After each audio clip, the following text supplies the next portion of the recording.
Hello there, this is Joseph Leo, the Grand Poobah behind Vikings versus Samurai. And today we're going to talk to Glenn Fleishman, and he has written a new book. It's on Kickstarter, and it's called How Comics Were Made. And I'm going to bring him in. So let's see if I can do that right now.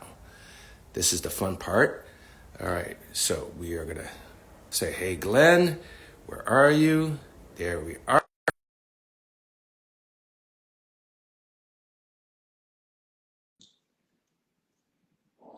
Fingers crossed. Okay. Glenn! Hello. It worked the first time. This is fantastic. How are I'm you this morning? good. How are you? I just came back from walking the dog, and my upper lip is a little sweaty from the walk. It's a good look.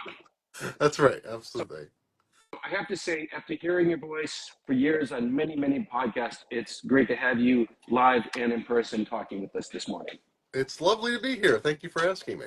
Yeah. Well, the reason, of course, is because you're kickstarting this book, and you've written a lot of books, but this one is How Comics Were Made, and obviously I'm doing Vikings versus Samurai, so this is something very close to my heart. So this is the part where I say, what is the book about? We already know, but give us the broad Oh, I've strokes. got a great elevator pitch. The book is How Comics Were Made from the artist's hand to the printed page. And it's about the production and reproduction of newspaper comics. So it's how artists do their work so that it can survive the complicated transformation in the printing process to get onto a newsprint page. And then it's historical, so it'll start with the 1890s and go all the way to the present day. So it's also going to cover all the changes in technology, the accommodations artists had to make, and the advantages for people working today, including how they prepare their work and consider going onto a screen as well as onto newsprint. So that has pretty Now, good, huh? Like it, three, it's four sentences. It's great. And here's the thing, you are a nerd after my own heart. You do tech books as well, but you have this obsession with print and comics. What was the inspiration between this particular book? Oh, well, I started finding really amazing printing materials that I'd never seen before when I was doing some research a few years ago into, starting to get into the history of printing and more as just a little bit of a side interest. And then I just started discovering these things, which I can hold up. They're going to be a little small to Oh, see, but they're this is called great. Show and they're tell. called show and tell flongs, or this is a peanuts flong, or it's also called a mat or a matrix.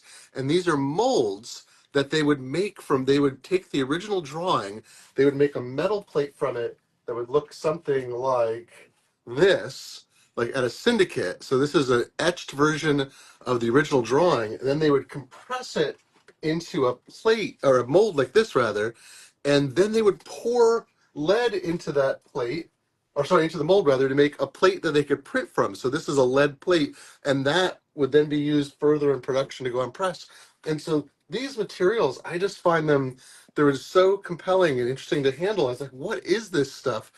And it turned out, it was used for, oh gosh, there was 100 years of printing in which the flong was the reason that newspapers were able to speed up in the late 1800s. It allowed syndication. There were all these benefits, but it was an intermediate process. So the second it wasn't needed anymore, the second that photographic processes could replace this complicated like etching in lead and sulfuric acid and all that stuff, the second that could happen, it was gone, and people just forgot about it because it was an industrial process.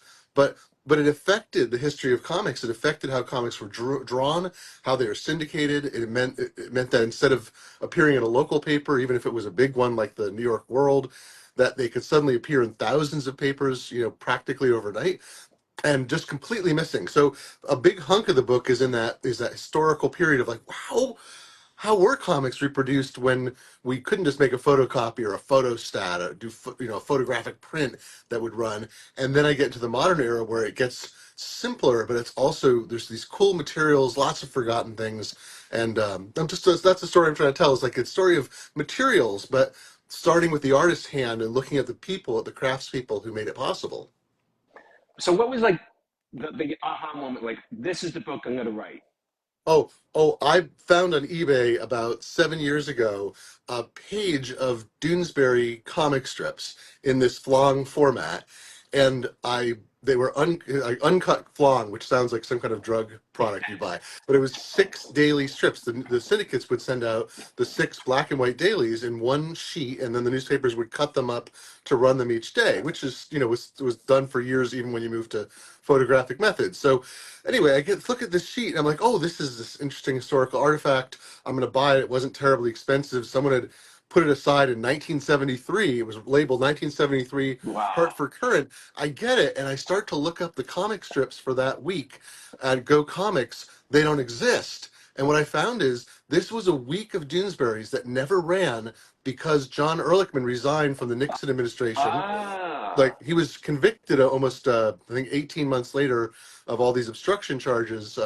But Trudeau had created a week of Doonesbury's about John Ehrlichman, and Ehrlichman resigned on, I think, April 30th, and these were supposed to run a few days later, so they had to substitute in reruns or advanced strips. And I've emailed with Garry Trudeau about this, and he said, "Oh yeah, that's the point in time in which I switched from working 5 or 6 weeks ahead to as little as a week ahead, because I was never going to let this happen again." And I thought, well, that just blew my mind. I thought, oh, there's history and politics and stories you can tell with these materials. It's not just, I mean, I'm interested in the printing side of it, but it's not just, well, this is a cool technique that involves pressure. It's like, oh, this is stories about the history of comics, the history of America, um, political situations, commercial situations. That's what really got me going. Man, the fact that you got a conversation going on with Garry Trudeau just blows my mind. So, writing this book, how has it changed your relationship with comic books and comic strips? Oh gosh, it's been so much fun to dig in more deeply. I'm not a comics historian by trade, and I'm going to call myself that now because I've spent several hundred hours. I haven't reached the 10,000 hour expertise mark, right? But I'd already spent hundreds and hundreds, maybe thousands of hours I'd started working in printing as a typesetter and working in a printing plant way back in the 80s, even in college and afterwards. And so I have expertise there, and I started to develop this deeper printing expertise. But just jumping in, I've been to the Billy Ireland Cartoon Library Museum 3 times now. I've spent probably 10 days there researching, looking at their materials. I've spent so much time reading. I've interviewed, I think, almost 40 cartoonists about their work, and so it's been transformative for me to get this peek into a world I've always admired. I've been a comics fan since I could read, or maybe before that, and to be able to kind of walk into that space and say, "Hey, I have something new and different that might be interesting. What do you think?" And people go, "Oh yeah, that's great." It's just spurred me on to do more of this research, and so I am, an even bigger fan because I know more now than I was before I started this. So, one of the things that got me thinking, and I don't know if this is included in the book, but there's an artist, an illustrator, Richard Corbin, and Hmm. he knew his craft so well, but he also knew the industrial side so well that he was able to use all those elements in conjunction to get the effects he wanted for his particular comic strips, which would have never occurred to me. I'm just a layman, but he was a master at his craft and he was able to do that. All right, so this is on Kickstarter. Yeah. You've done all this research.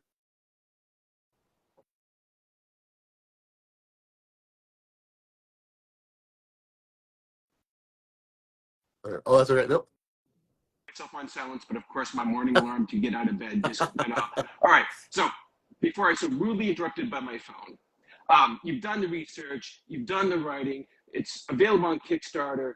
Um, what I want to ask you, you've done Kickstarter before, so what are some of the challenges and some of the rewards of using Kickstarter to publish a book? Oh, well, there's the advanced planning. It's just kind of that there's that joke about like the best time to plant a tree is 20 years ago. The second best time is today, right? Never put it off. With Kickstarter, what I've really found is preparation is super important. So Brad Geigar, who's one of the hosts of the Comic Lab podcast, I steal this line with credit from him all the time, which is first comes the crowd, then comes the funding.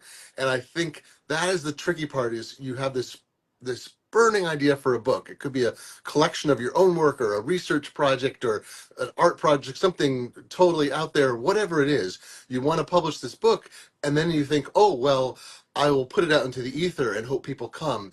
And it's not just, it's not naive because you see that happen. People put stuff up all the time and it gets a huge audience. But I think you have to spend sometimes years building an audience interested in what you're doing, interested in a specific area, and then bringing them to your crowd fund. So you have to have a core group, and those people then. I mean, right now I'm at closing on 60% of the Kickstarter funding, just about closing on 2 weeks into it. So I've got another 2 weeks plus to go, which is great. And the first wave is all the people who you know, people like, oh, I created a mailing list that was just for people who wanted the announcement when it was going live on Kickstarter, and hundreds of people on that list are, oh, and they come on and they tell people in social media. Then the second wave is, and Kickstarter refers people. If your project's going well, particularly, it shows up in other people's searches and so forth. Then you get a wave of people who say, oh, so and so told me about this. They knew I loved comics, and I'm coming to it. So the preparation is I think the key part and the most frustrating, because you want to do it now. And I've been advising some people on their projects, and I keep saying, they're like, when should we get this started? And I'm saying like 2025. Like, really? And I'm like, yeah, it gives you a whole year. And people aren't going to back a project. Summers are bad times to back them. Do you want to go into production over Christmas? Do you want to keep the revenue all in one tax year? Well, maybe if you aren't ready to go in February or March, it's too late. You need to start the next year, but that gives you that extra 9 or 10 months to get a mailing list, to build it, to talk to people. So I think, Kickstarter is a great place to, you bring your audience there. You have to have built that audience, and then you find, absolutely, it's this great halo effect. But it can be really frustrating if you think, well, I'm just going to put it up there and then it'll succeed because people like this kind of thing on Kickstarter. Um, I have a heavy lift, I think, with the book that's about a subject that there is no book about it. And it's kind of a weird, like a lot of the cartoonists I've interviewed have said, no one has ever asked me this question before, which is great from an author standpoint. But so I've had a heavy lift, and I'm really gracious, I have a lot of gratitude towards people who have come on board. But with mine, it was even more important that I built interest for, I was talking to people about it a year ago. I started a mailing list 8 months ago. Because without it, this would be I would be nowhere near the goal I need to reach to make it happen. Well, that's sage advice. I celebrate the book. I celebrate what you're Thank you, doing. You've got my money. And people who are thank you. watching, if you're on the fence, go spend some money on this book. This is something that deserves to be on your bookshelf. It deserves to be on your coffee table. Now, Glenn, of course, people can go to Kickstarter and they can do a little search saying, how comics were made. But if they wanted to go elsewhere, if they wanted to keep tabs of you on the web, where can they find you? Where's the best place to find you? Well, the easiest thing, if you go to howcomicsweremade.inc, there's more information about the book, places to sign up. You can sign up for a newsletter I started last year, also just about comics history and kind of the odd stuff I'm finding, but also, I'm going to publish excerpts of interviews. I've done so many interviews, and only portions of those, quotes and excerpts will appear in the book. So I'm going to publish interviews and things I've learned from cartoonists in that newsletter. You can also go to glennf.com, GLENNF, like Frank.com, for the rest of my nonsense. Glenn, you're doing the Lord's work. Thank you for taking time out of your Oh, morning thank to talk with us you and so share this much. information. And good luck with the book. I know it's going to find Thank you. greatly. Thank you so much. Thanks for asking me, and thank you very much. My pleasure. Now here's the awkward part where I have to Oh, close out and not look like a nerd. all All right. right, here we go. Here I look bad. Bye Bye. everybody.